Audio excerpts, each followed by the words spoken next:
He is ready to make some noise and already has impressed for the Phoenix Suns in his recent contests. And that man is Oso Ighodaro, the second round pick for the Phoenix Suns this season. And he has gotten shafted by Mike Budenholzer, but in recent performances has been able to showcase that he can be a profound piece, not only for the team this season, but also for the future. So we're going to dive in and look at Oso Ighodaro's recent performances and go over why he has been so impactful for this Suns team and what he can ultimately bring for this Suns squad as well.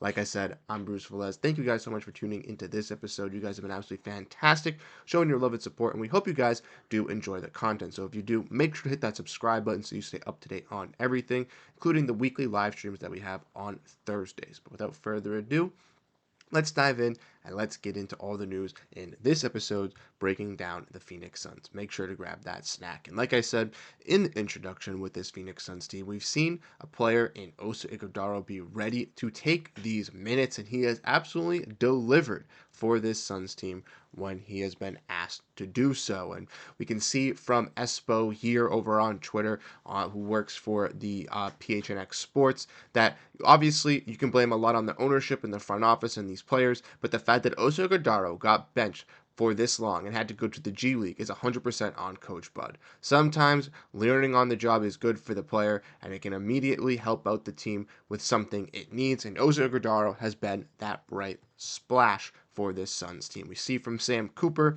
that the Suns' defensive rating is now 8.4 points per 100 possessions, better with Oso Ighodaro on the floor. The rookie is making key impacts on both sides of the ball. It is in the 96th percentile per cleaning the glass. And we also see from Sam that in last night's performance for the Suns, Nick Richards and Mason Plumlee are both a -4 and -3 in the plus minus, but Oso Ighodaro was a plus 39. Thinking about the future doesn't also mean you need to make this roster worse in the short term. And I agree. Obviously, Oso Ighodaro might, have some defensive inequalities or, might have some times where he looks a little bit rough and can, make some key mistakes like other young guys like Colin Gillespie and Ryan Dunn. But kind of learning through those mistakes is what the Suns need for these rookies to develop and get better. And we've also seen players like Devin Booker and Kevin Durant also play better on the court when guys like Ryan Dunn and Oso Ighodaro are out there. We made a video previously on the channel talking about how when Ryan Dunn is on the court with Kevin Durant and Devin Booker, the Phoenix Suns have one of the best net ratings and one of the best defenses across the NBA with those three out there. And you see with Oso Ighodaro being implemented as well that it does the same effect. And we've seen that over not just even last night's game where the Phoenix Suns were able to, play. We also seen it in recent contests as well with this Phoenix Suns squad, which is just nice to see. In the blowout win versus the Raptors, Oso Ighodaro was a very valuable piece, but not only just in that game where he got 9 points, 10 rebounds, and 4 assists just across 26 minutes, where he had 7 total defensive rebounds, shot 69% from the field, true shooting 66 from the field, 4 for 6. But Oso Ighodaro has also been effective over the last 4 games where he's been implemented. We've seen with the Suns here that Oso Ighodaro fell out of this rotation over the last couple stretch after Nick Richards had been added, and the Suns had been using Mason Plumlee and Nick Richards and Bull in their backcourt. But once Nick Richards was hurt, Mason Plumlee got into some scuffles over those last couple games. The Suns needed to implement a player in Oso Ighodaro because he was the last one available, similar to what they had to do with Bull and with Ryan Dunn, and it's worked for the Suns. It's worth the Rockets in his first game after, not playing for a little over a month, basically, for the Suns team with consistent minutes.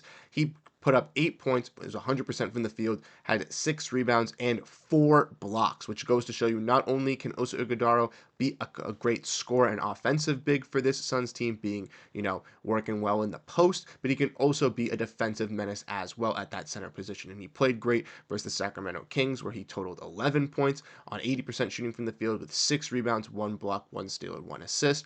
Versus the Lakers, he was once again another impactful piece, 2 assists, 4 rebounds with 4 total points. And then versus the Raptors, once again, last night, arguably his best game of his NBA career, 9 points, shooting 4 for 6 from the field with 9 rebounds, 4 assists, 1 steal, and 1 block. And what we've seen with Osa Iguodala, obviously, through these continuous games is him just growing in this lineup. And even other players on this Suns team recognize the growth and value the growth of these guys. And this was asked by Gerald Bourguet, courtesy of PHNX Sports once again, who he asked Devin Booker how much he enjoys playing with these guys, Ryan Dunn and Oso Gordaro, because of their athleticism and their energy, stuff that the Suns desperately lack with these veterans. And he said, yeah, it's a lot of fun. They have the energy and the athleticism, but they also have the IQ, which is the most important part. So you got to give the Suns front office, no matter how we feel bad about them, including myself, where we battered them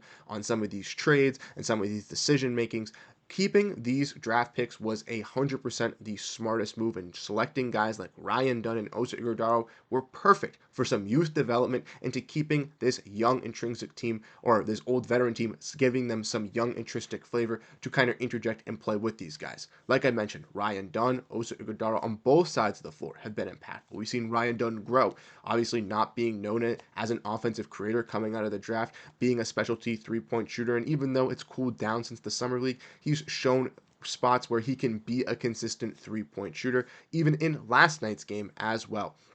Even see with Osa Iguodala, him kind of coming into the league, he was more of an offensive big. We didn't really know if he was going to play the 4 or if he was going to play the 5, and we haven't seen him be able to stretch the floor as much for the Phoenix Suns, but we have been able to see him really be cementing himself as that potential backup big, as long as he can bulk up a little bit in size, because he truly can be a great post scorer, works well in the pick and roll alongside Devin Booker as well, and can also get rebounds and distribute the ball while also being a key shot blocker. I really like what the Phoenix Suns have been able to do with these two guys in Oso Iguodala, Ryan Dunn, and I truly think they are ready to really step up and, like I said, be impactful players for this Suns team. We have seen over these recent contests those guys really step up, deliver, and be those top tier guys for this Suns squad in this rejuvenation. And like Devin Booker said, or adding because of their athleticism and their energy, they bring a lot of fun to this Suns team that is desperately needed. We've also seen the injection of Cody Martin over these last couple of games, which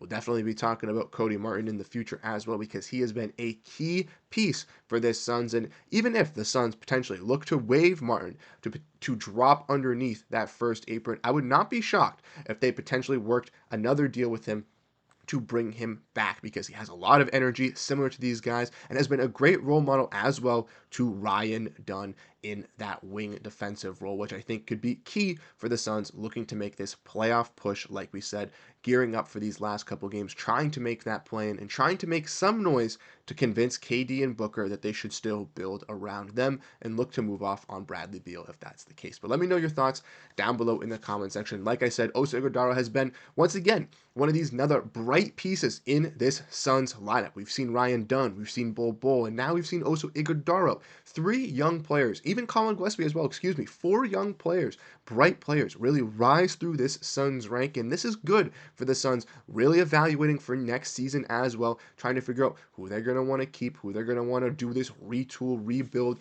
around with, and I think guys like Osa Iguodala, Ryan Dunn, Colin Gillespie, Bol are proving to the Suns that they can be younger pieces, that can be investments that can be right now and ready to play with these guys, but also can continue to grow to even get even better when the Suns are still pushing for that championship. So let me know your thoughts, like I said, down below in the comment section. None of these guys should be traded. Invest in these guys, and let's keep investing potentially in some other young products as well, depending how the Phoenix Suns offseason goes. But let me know your thoughts, like I said, down below in the comment section. Let me know what you guys think about Osa Iguodala and all these Suns young guns. I'll catch you guys in the next one. Have a great rest of your day, and go Phoenix Suns. Peace out, everyone.